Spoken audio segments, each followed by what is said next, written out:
Who's on tonight? Throw that thing from left, right, side to side. Hello everyone, and welcome to this special Cash Bright episode on how to choose stocks like an economist. My name is Ben, and I'm an economist with a mission. And that mission is to help regular, hard-working people like you conquer the financial world. Stocks are ubiquitous in the asset portfolio of the richer upper classes. And for good reason, because they can and do make you money. The only catch is that there is an element of risk involved, and the only way to mitigate that risk is to choose the right stocks based upon sound reasoning and evidence. And this is where I come in. I am going to explain the key elements of the stock market which every investor needs to know in order to avoid making those uninformed and risky choices. I will then cover 3 of my top tips for choosing the best stocks and optimizing the return on your equity portfolio. Sound good? Well then, let's get stuck in, shall we? Home truths about investing in stocks. Number 1. No one can tell you how the stock market will move. Here is an often misunderstood aspect of the stock market. When the price of a stock goes up, stock market commentators are quick to jump in and tell us why this has happened. Maybe it's because the company has launched an exciting new product line, or it has announced a sharp increase in the value of its dividend payments to stockholders. There can be many reasons, and the evidence is almost always apparent after the fact. The misunderstanding occurs where people start to think that the evidence and reasoning can be applied before the fact to accurately predict how a particular stock will perform. And this erroneous logic is gladly perpetuated and exploited by stock market commentators who wish to advise on future price movements in order to promote themselves as stock market gurus, like they somehow have access to knowledge and information that the rest of us do not. Here's the truth though. Stock prices are far too volatile to accurately or consistently predict. They fluctuate up and down far more than rational economic analysis would ever suggest. We can all try to foresee general trends in prices, sure, but nothing is guaranteed because just like human beings, the markets, too, often behave irrationally. Number 2. Information moves fast. Another mistake people make is to believe that they can identify a stock based upon information about a company and buy it before the market has time to react. The idea is that the information would eventually filter through to other investors, thereby increasing the price of the stock you hold and allowing you the potential to earn a profit. And you know what? It's a nice idea. It's just a shame though that these days, information travels much faster than you think. Unless you truly have a unique understanding of a particular company, the chances are that any information about that company will be quickly reflected in the stock market price. It's the 21st century, people, after all.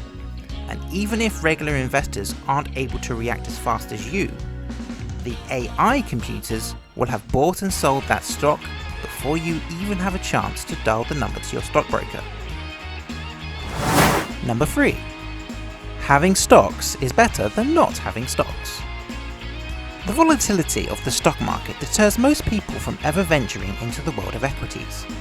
And while such a risk-averse approach is understandable, there is a so-called opportunity cost by not holding stocks.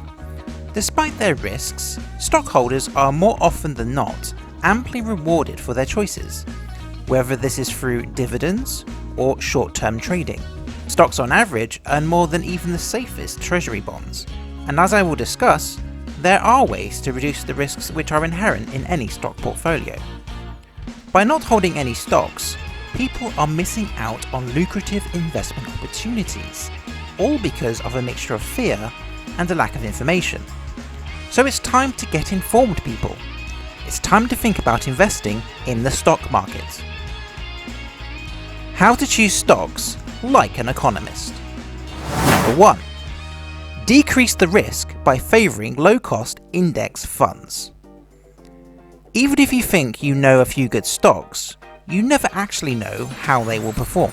This is because the market is not rational, and furthermore, future market shocks are impossible to anticipate.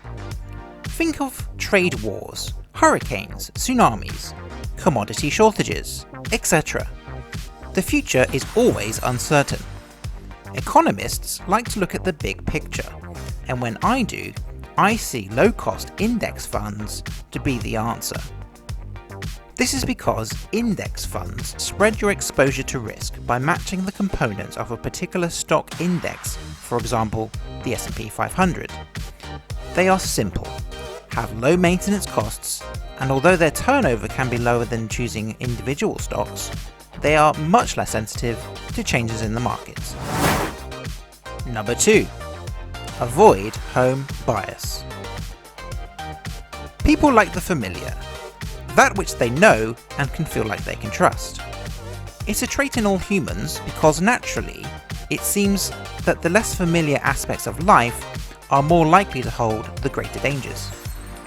Whilst this logic acts as a good rule of thumb, it does more harm than good when it comes to investing in stocks. Stocks are global, and unless your thinking is also global, opportunities will be missed. Market trends can be analysed in any country, and since no one can accurately predict future changes in stock prices, there is no good reason not to explore other markets beyond that of your home. Number 3. Diversify, diversify, diversify. I always liked the phrase, don't put all your eggs in one basket. Having all or a significant proportion of your money invested in one stock is akin to holding a basket full of eggs in a storm. You are taking a gigantic risk of losing it all if anything was to happen to your investment. Even if a stock is evidently very stable, you should never take the risk because the past is never a good predictor of the future. Winds blow, mighty companies and even economies can fall, and you do not want your losses to be maximized in this way. By diversifying your investments across different stocks, index funds, even bonds, your risk is lowered and your plans for future prosperity are less likely to get blown away. Thanks for watching. I hope you now have a good idea of how to choose stocks like an economist. If you want to stay up to date with our future videos, don't forget to leave a like and to hit that subscribe button. Until the next time, stay sharp out there, stay hungry, and stay cash bright.